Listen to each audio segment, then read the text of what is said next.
하나님 감사합니다. 있는 그대로의 내 모습을 받아주시고 예수 그리스도의 십자가 보혈로 구원하여 주신 은혜와 사랑에 감사합니다. 보면 볼수록 실수투성이이고 죄악이 가득한 나인데 마음속에 거짓과 속임과 악한 것들이 가득한 내 모습인데 그런 나를 용납하시고 나를 위해 아들 예수를 내어주신 그 사랑이 너무나 크고 위대하여 생각하고 묵상할 때마다 감사합니다. 방금 부른 찬송의 가사처럼 아버지를 멀리 떠나 내 맘대로 살았고 내 생각대로 내 욕심대로 살다가 이제야 두 손 들고 돌아왔는데도 탕자를 끌어안으시듯 나를 품어주시니 감사합니다. 내 안에 죄가 없는 줄 알았는데 내가 하는 것이 올바른 것이고 모두를 위한 것이라고 생각했는데 오히려 그것이 죄악이 되었고 정죄가 되었고 비판이 되었다는 것을 뒤늦게 발견하고 애통해합니다. 전에 하던 헛된 일을 부끄럽게 여기고 겸손히 엎드려 고백하며 용서를 구하오니 회개하는 영혼을 받으시고 용서와 긍휼의 은혜를 경험하게 하여 주옵소서.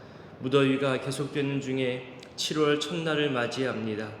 1년의 절반을 보내고 남은 절반의 첫날 7월 한 달을 우리에게 허락하셨음에 감사합니다. 더위로 인해 짜증과 불평이 더 많아질 수 있고 여러 위험한 상황과 질병에 노출되기도 하겠지만 주님 우리를 붙들어 주시고 안전케 하시며 우리 입술과 행동과 언어와 삶에서 거룩함을 잃어버리지 않도록 힘쓰게 하옵소서. 7월 여름 성경학교와 여름 수련회를 앞두고 준비하는 모든 시간과 수고 속에서도 감사와 기대가 커져가게 하시고 한 영혼을 사랑하는 마음도 갖게 하여 주옵소서. 사도 바울의 고백처럼 하나님께서 우리에게 주신 법들은 선하고 의롭지만 우리 안에 죄의 법이 여전히 작용하고 있음을 고백합니다. 선을 행하기 원하면서도 악이 우리 안에 있음을 알게 하시고 이 연약함 그대로 거룩함을 위해 몸부림치는 삶을 살게 하옵소서. 혹여 율법의 조항들이나 글자들로 신앙생활하며 마음 상한 분들이 있습니까? 삶의 무게에 짓눌려 신음하며 유혹 앞에서 씨름하는 분들이 있습니까? 무관심과 세상의 단절로부터 외로워하고 괴로워하는 분들이 있습니까? 의무감으로만 신앙생활하는 분들이 있습니까? 하나님, 죄와 율법으로부터 자유로워지게 하시고 서로 용납하고 품어주며 자신을 돌아볼 줄 아는 넉넉함과 성숙함을 허락하여 주옵소서. 이 나라와 민족의 현재와 앞날에도 자유와 정의와 평화의 가치들이 올바르게 세워져 가게 하여 주시고 위정자들에게 선한 양심과 겸손을 더하시며 우리 국민들에게 지혜와 인내를 더하여 주옵소서. 특별히 참모진들과 소통을 책임지고 있는 자들에게 분별력을 더하여 주셔서 서로 존중하고 함께 걸어가는 소중한 가치들이 이 땅 가운데 구현되어지는 이 사회와 이 나라가 되게 하옵소서. 오늘도 가정에서 학교에서 일터에서 저마다의 삶의 자리를 견고히 지켜주시고 주님과 동행하며 가까워지는 날 되기를 소원합니다. 그 소원을 담아 1000번째 예물로 감사의 예물로 주님께 올려드리오니 이 모든 간구의 마음 또한 받아 주시옵소서. 이제 오늘의 말씀 앞에 서고자 하오니 성령 하나님 함께하여 주시고 또 깨닫게 하는 은혜의 시간 되게 하옵소서. 예수님의 이름으로 기도드립니다. 아멘. 오늘 말씀은 로마서 7장입니다. 어제 그리스도와의 연합을 이야기하고 의의 종으로 살아가는 것을 설명한 것에 이어서 오늘 7장에서는 율법과 죄에 대해서 설명합니다. 특히 초반에 혼인관계에 비유해서 설명하고 있는데요. 우리 1절부터 3절까지를 읽겠습니다. 형제들아, 내가 법 아는 자들에게 말하노니 너희는 그 법이 사람이 살 동안만 그를 주관하는 줄 알지 못하느냐? 남편 있는 여인이 그 남편 생전에는 법으로 그에게 매인 바 되나 만일 그 남편이 죽으면 남편의 법에서 벗어나느니라. 그러므로 만일 그 남편 생전에 다른 남자에게 가면 음녀라. 그러나 만일 남편이 죽으면 그 법에서 자유롭게 되나니 다른 남자에게 갈지라도 음녀가 되지 아니하느니라. 우리도 알고 있는 법의 원리죠. 법은 강력합니다. 하지만 법의 한계가 있는데 그것이 무엇이냐 하면 살아있는 동안만 적용된다는 거죠. 아무리 복잡한 사건, 아무리 오래 걸리는 사건이나 재판이라 할지라도요, 그 사람이 죽으면 그것으로 끝나는 겁니다. 그것이 1절에서 말하는 법이 사람이 살 동안만 그를 주관한다는 그런 법의 원리이죠. 이 법의 원리를 가지고 혼인관계를 비유로 설명합니다. 2절에서 보니까 결혼하면서 여인이 남편에게 매인받지만 남편이 죽으면 법에서 벗어난다고 합니다. 우리 기독교 결혼 예식서에서도요, 신랑 신부에게 묻는 서약 질문이 있습니다. 아마 들어보셨을 거예요. 생전에 일정한 부부의 대의에 따라 이런 문구가 있거든요. 여기서 생전에라고 말하고 있습니다. 생전이라는 말은 살아있는 동안이라는 뜻입니다. 죽으면 그 모든 서약이 다 끝나는 거죠. 때문에 3절에서처럼 생전에 다른 남자를 만나면 그것은 불륜이고 음녀가 되는 것이지만 남편이 죽으면 그 법에서 자유롭게 된다는 설명입니다. 혼인관계로 비유하면서 이 법 원리를 설명한 것을 요약하면 우리가 그리스도와 함께 죽기 전에, 그러니까 죄 가운데 살아갈 때, 죄의 종노릇하며 율법 아래에서 살아갈 때에는 법에 매여서 살아갈 수밖에 없지만 이젠 우리가 그리스도 안에서 죽었으니 매일 법이 없다는 거죠. 예수 믿으면 죽었다고 말하는 경우를 많이 들었고 많이 하잖아요. 내가 죄에 대해서 죽는 것을 말하는 겁니다. 우리의 원래 신분은 율법 아래에 있는데 예수 그리스도로 인하여서 율법에서 벗어나게 됐다는 거죠. 좀 더 표현하면 율법의 조항들, 율법의 단어 표현들에 얽매여서 그것을 지키려고 애쓰고 수고하는 옛날의 방식으로 살아가는 것이 아니라 성령의 법을 따라가는 새로운 삶으로 살아가는 존재로 바뀌었다는 거예요. 그 내용을 볼까요? 그 내용이 4절입니다. 4절을 읽습니다. 그러므로 내 형제들아, 너희도 그리스도인의 몸으로 발미암아 율법에 대하여 죽임을 당하였으니 이는 다르니 곧 죽은 자 가운데서 살아나신 이에게 가서 우리가 하나님을 위하여 열매를 맺게 하려 함이라. 연이어 우리 6절도 읽어보겠습니다. 이제는 우리가 얽매였던 것에 대하여 죽었으므로 율법에서 벗어났으니 이러므로 우리가 영의 새로운 것으로 섬길 것이요 율법 조문에 묵은 것으로 아니할지니라. 얼핏 보면 율법은 나쁘고 부정적이라고 말하는 것처럼 느껴지기도 하잖아요. 하지만 아니라는 거예요. 율법이 필요 없는 게 아니라 율법을 통해 죄를 깨닫는 유익이 있죠. 7절을 읽어보겠습니다. 그런즉 우리가 무슨 말을 하리요? 율법이 죄냐? 그럴 수 없느니라. 율법으로 말미암지 않고는 내가 죄를 알지 못하였으니 곧 율법이 탐내지 말라 하지 아니하였더라면 내가 탐심을 알지 못하였으리라. 왜 우리도 범죄 뉴스나 드라마를 보면서 저건 정말 나쁜 죄악이구나, 저런 범죄가 사람을 이렇게 힘들게 하는구나 우리 깨닫게 될 때 있잖아요. 동시에 저렇게도 범죄를 지능적으로 할 수 있구나, 나라면 더 잘할 수 있을까, 내 안에 범죄의 심리도 드러난다는 거예요. 이렇게 죄의 정욕이 꿈틀거릴 수도 있는 거죠. 더러운 죄를 발견하기도 하지만 잠자고 있는 죄를 깨어나게 할 수도 있는 것이 바로 율법입니다. 그 말이 8절 초반, 죄가 기회를 타서 온갖 탐심을 자극하며 이루게 한다고 지금 말하고 있는 거죠. 바울은 지금 자기 경험에서 나온 말로 설명을 하는 건데요. 11절을 보면요, 죄가 율법과 계명을 이용해서 바울 자신을 속였다고 말합니다. 이것이 중요해요. 실제로 예수 그리스도를 만나기 전에 바울은 이 율법 속에 숨어 살았잖아요.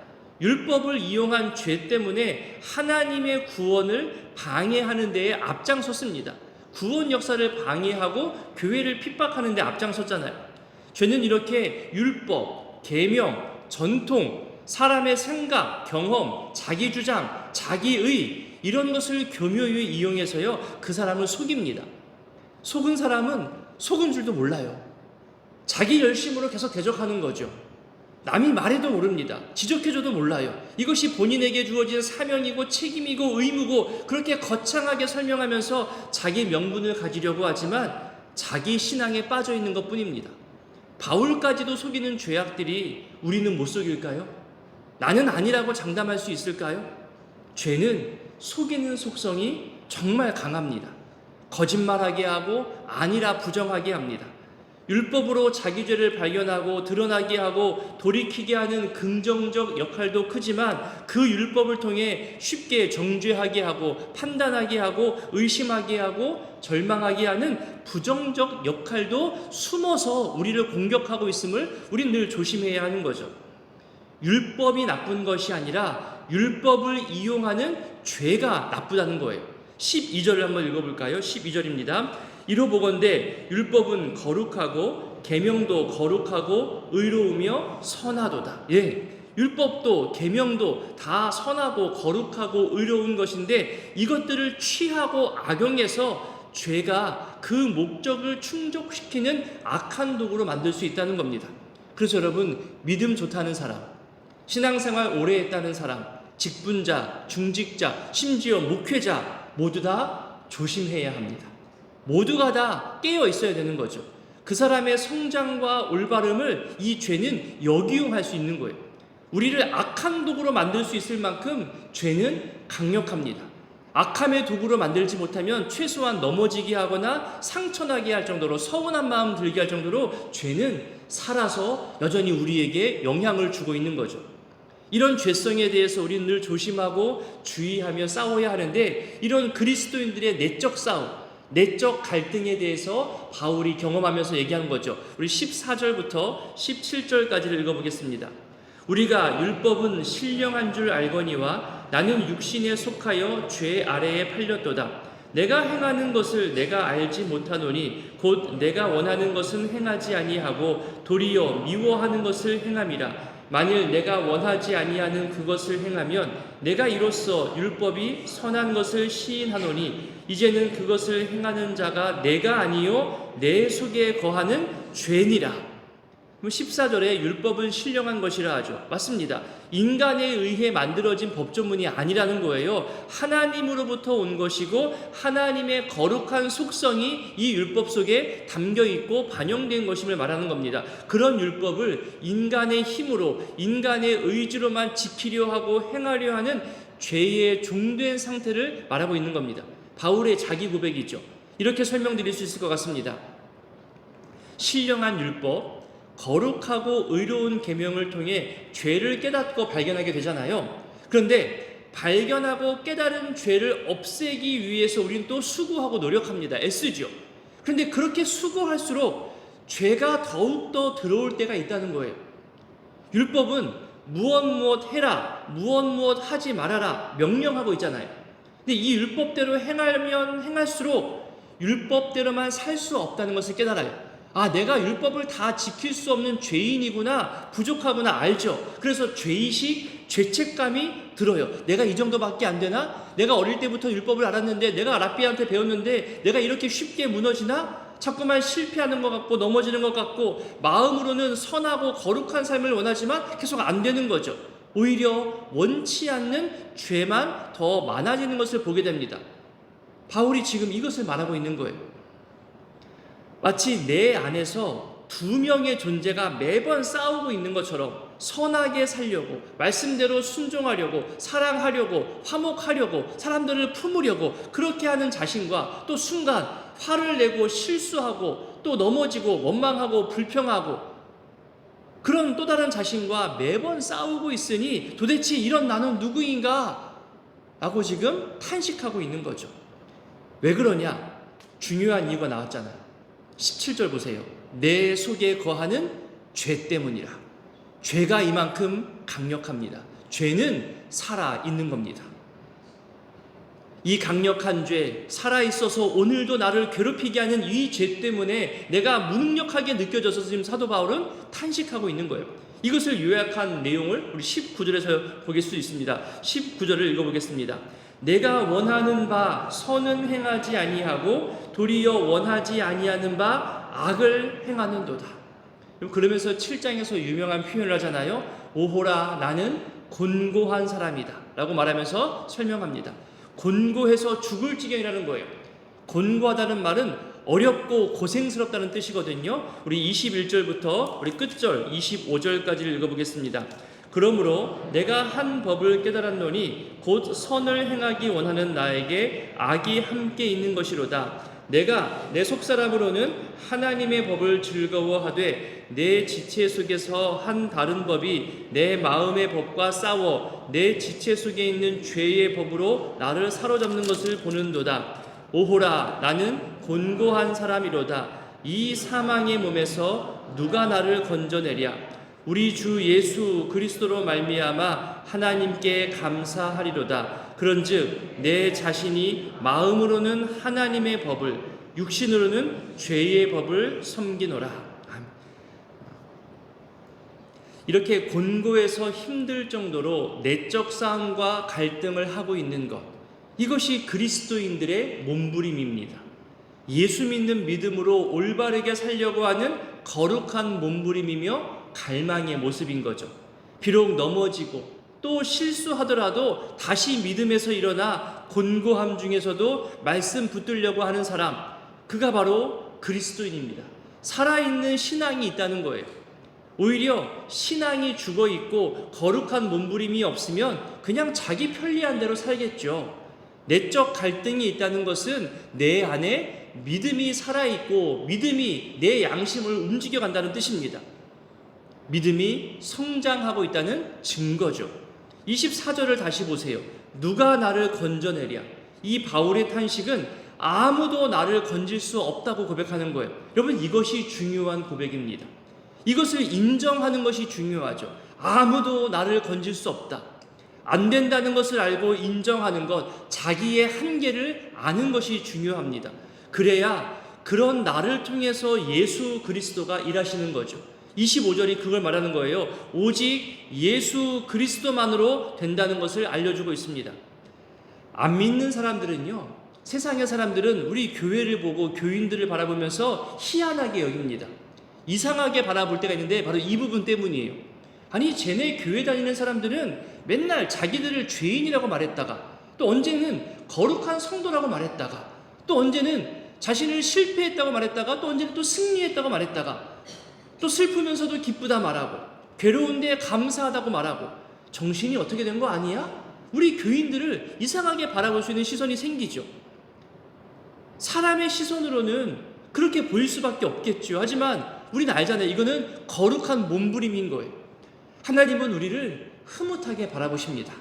그러면서 네가 지금 말씀 붙잡고 살려고 애쓰는구나. 네가 지금 말씀에 순종하려고 그렇게 수고하고 애쓰고 있구나. 안 되는 줄 알면서도 말씀으로 이겨내보려고 그렇게 수고하는구나. 하나님 흐뭇하게 바라보시면서 때에 따라서 돕는 손길을 보내시고 피할 길을 보여주시고 이겨낼 힘을 우리에게 주신다는 거죠. 그래서 이 바울의 곤고함에 대한 설명 이후에 곧바로 그 유명한 8장 1절이 나오는 거예요. 그러므로 그리스도 예수 안에 있는 자에게 결코 정죄함이 없느니라 선포하는 거죠. 여러분, 그리스도인의 거룩함은요, 죄악에도 안 빠지는 거, 유혹에도 안 넘어가는 거, 세상의 가치에 관심도 없는 거, 그걸 말하는 게 아니에요. 그게 거룩함이 아니라는 거예요. 오히려 우리 신앙인들, 성도의 거룩함은 내 속의 갈등을 인정하는 거예요. 죄에게 내 자신을 내어주지 않으려고 신앙의 몸부림을 치는 것, 끝까지 포기하지 않는 것, 이 몸부림을 오늘도 내가 감당하겠다고 고백하며 나아가는 것, 이것이 어쩌면 오늘날 말하는 거룩함이라 말할 수 있겠습니다. 오늘 여러분 이 말씀 기억하고 기도하실 때요, 내가 혹시 율법이나 어떤 문구나 고집에 매여서 살고 있진 않은지, 바울까지도 속이는 죄악을 내가 너무나 쉽게 여기고 있는 것은 아닌지 면밀히 내 자신을 돌아보고 또 오래된 신앙생활이나 직분으로 우리를 내세울 수 없다는 것을 고백하면서 우리 연약함과 부족함 그대로 주님께 아뢰며 기도할 수 있는 시간 되었으면 좋겠습니다. 오늘도 내 안에서 갈등하고 싸우는 이 거룩한 몸부림을 내가 끝까지 감당하겠노라 다짐하고 도움을 구하며 이 시간 기도했으면 좋겠습니다. 주기도문으로 기도하겠습니다.